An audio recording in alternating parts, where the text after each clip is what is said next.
No one gets to choose the country or region they are born into. From the very beginning, people are placed into circumstances that can either support their growth or make life far more difficult. Some are born in nations filled with opportunity, stability, and a high standard of living, while others grow up in environments shaped by hardship, conditions that can deeply influence their future and overall well-being. This raises an important question. What truly makes a country good? Is it simply stunning landscapes, rich natural resources, and a powerful economy? Or does it also include deeper factors such as political stability, effective governance, and the happiness and security of its people? Imagine a nation blessed with fertile land and immense natural wealth, an image that suggests comfort, progress, and prosperity. Such a country does exist. Venezuela, for example, holds the largest proven oil reserves in the world, estimated at over 300 billion barrels. At first glance, it appears to have everything needed for success. However, the reality is far more complex. Venezuela has been facing significant challenges due to tumultuous political policies and economic mismanagement. Despite its wealth in natural resources, many of its citizens live in poverty, struggling to meet basic needs. Hyperinflation has further compounded these issues, severely diminishing purchasing power and making everyday life incredibly difficult for the average Venezuelan. The country is located at the northern edge of South America. To the south, it is bordered by the Amazon, while to the east lies Guyana, to the west is Colombia, and to the north is the Caribbean Sea. In terms of land area, Venezuela is quite large. While it may seem typical within South America, it is significantly larger than many countries around the world. Additionally, the country is rich in resources, particularly because it has the largest proven oil reserves globally, which gives it a geographic advantage. However, despite this wealth, Venezuela is facing severe economic challenges and struggles to effectively market its oil on the global stage. Of course, we will talk about this issue, but let's first take a look at the capital of this much-discussed country. Welcome to Caracas, the capital of Venezuela. With a population of 28 million, presents a stunning view from above. However, once you're in the city, it reveals a different reality. One of chaos, long queues have become a common sight in Venezuela. The country is known for its never-ending lines for nearly every basic necessity. In a nation abundant in oil, it seems paradoxical that people are experiencing shortages of it. Many residents can't even get gasoline on the same day. They park their cars along the edges of gas stations and try to fill up early in the morning the next day. Furthermore, people in Venezuela often carry bags of money because their currency has lost much of its value. They use a currency called the Venezuelan bollar, which is severely devalued compared to the US dollar and the euro. For instance, $1 US is officially worth about 35 times more than the Venezuelan bollar. This situation has created a dire economic crisis in the country. In reality, the disparity is even greater. As the Venezuelan government continues to devalue the currency, they have been repeatedly removing zeros from it. Today, even the Syrian pound holds more value than the Venezuelan bolivar. Imagine relying on the outside world for almost everything, while your money can't buy basic necessities. Since obtaining foreign currency is difficult, the government simply prints more money to purchase goods from abroad. This leads to soaring inflation, where a block of cheese can cost around $25. Current estimates suggest that inflation in Venezuela is around 10,000%. Also imagine a country rich in oil, but the oil has little value because you are under embargo and cannot sell it. Having abundant oil doesn't guarantee that it can be processed. Effectively, much of it just remains unutilized. As a result, you purchase ready-made oil from Iran while supplying them with unrefined crude oil. Iran benefits significantly from this arrangement. For instance, they provide 1 billion barrels of processed oil in exchange for a larger quantity of UN processed oil, allowing them to profit handsomely from the deal. Experiencing abundance in wealth significantly affects the people of a country. For example, in Venezuela, you can only withdraw $3 per week from ATMs, whereas in a country with a struggling economy like Lebanon, you can withdraw up to $100. This disparity leads to a lack of trust in the banking system in Venezuela, prompting individuals traveling from abroad to bring as many dollars as they can spend, even if you have a globally accepted card. Venezuelan ATMs often have no money available. The problem doesn't stop here.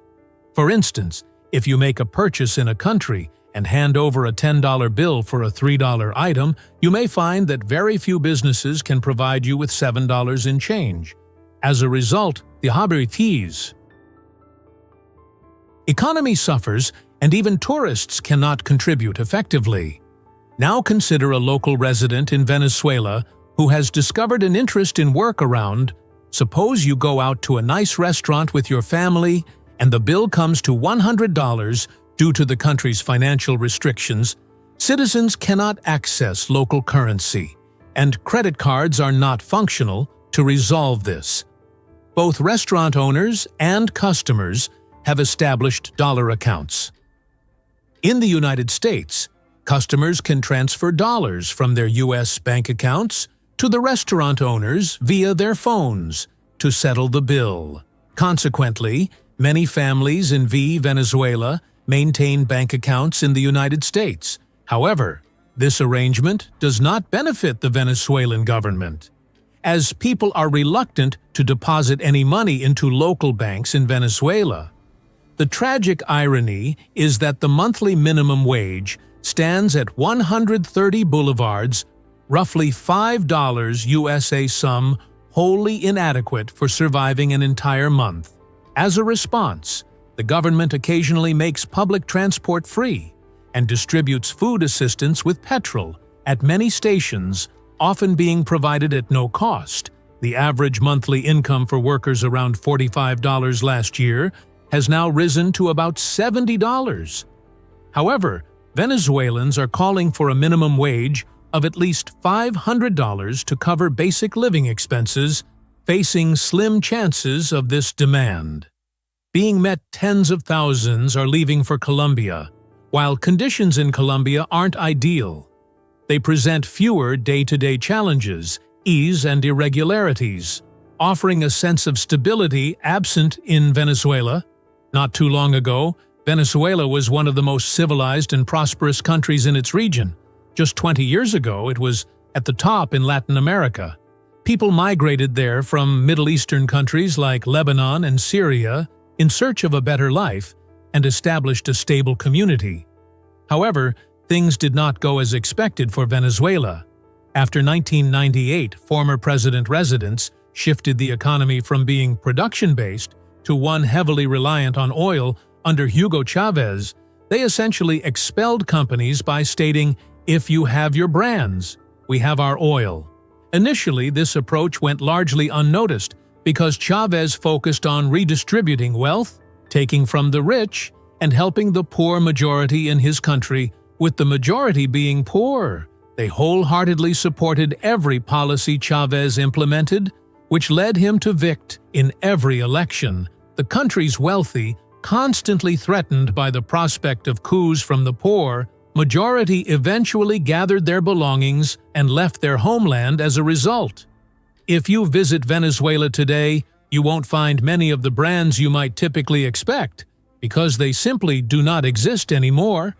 For example, McDonald's exists in the country, but it operates under a different name. After acquiring the rights to use the brand, a Venezuelan company utilized the brand's naming rights in various ways. For instance, due to the high cost of potatoes, instead of selling French fries, they offer a crispy dough dish called yuca.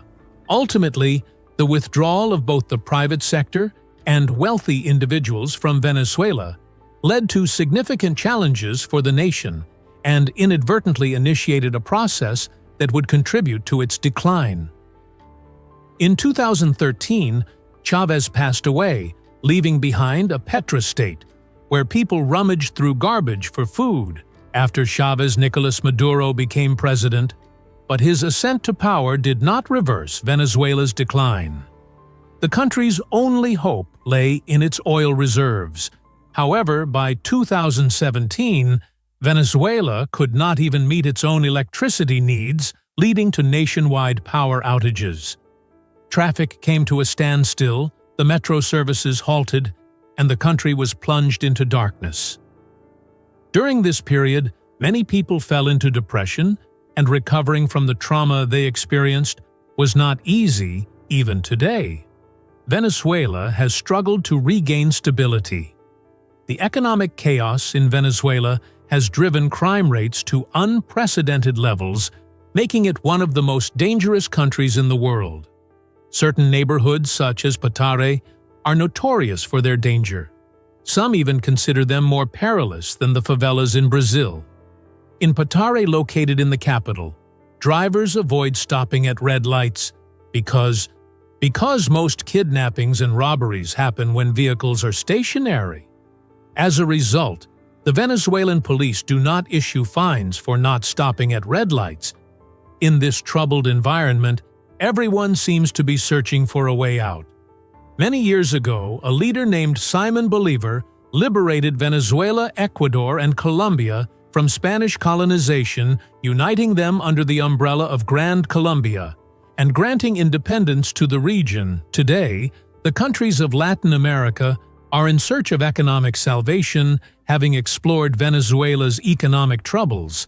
Let's shift our focus to different topics. You may already know that Venezuela does not require a visa from most countries for stays of up to 90 days. The local people are genuinely warm, and there is not a significant issue with racism in the country.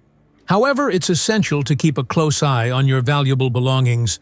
While visiting the country's natural landscape is undeniably captivating, especially since it is home to the world-famous Angel Falls, as the highest waterfall in the world, with an approximate height of 1,000 meters. It adds to the region's allure.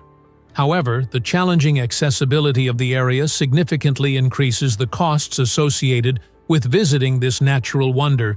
To closely examine the waterfall, you'll need to take a helicopter. Tourism companies keep the adrenaline high by navigating through dangerous rocks on their way to the waterfall.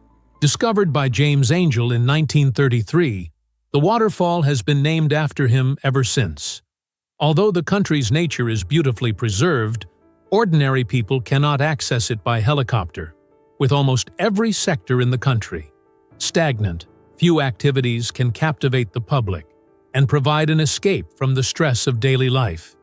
Because of this, many people choose to flock to Colombia when they want to have fun and unwind.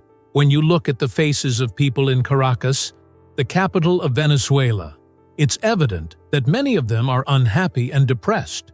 The streets lack vibrancy, and there is little excitement in the city. Low purchasing power and limited opportunities make life increasingly difficult. The roads, buildings, and even the people seem to be in disrepair. Many individuals wake up, go to work, and return home to sleep, while others choose to engage in illegal activities in hopes of escaping the country. In contrast, there is a different kind of life in the jungles of Venezuela, particularly in the Amazon region to the south. There, some tribes lead a lifestyle that is largely unaffected by inflation or economic struggles, showing little interest in the state of the country. They live deep in the Amazon rainforest and reject the rules of the modern world. Some reports even suggest that they consume human flesh. These tribes remain hidden in the forests and are not particularly welcoming to outsiders. They are one of the most isolated tribes in the world. This tribe is known for its wild nature and internal differences of opinion. The state reaches out to those who flee the tribe, but retraining older individuals is not an easy task. Venezuelans can identify these individuals by their darker skin, which sets them apart from city dwellers.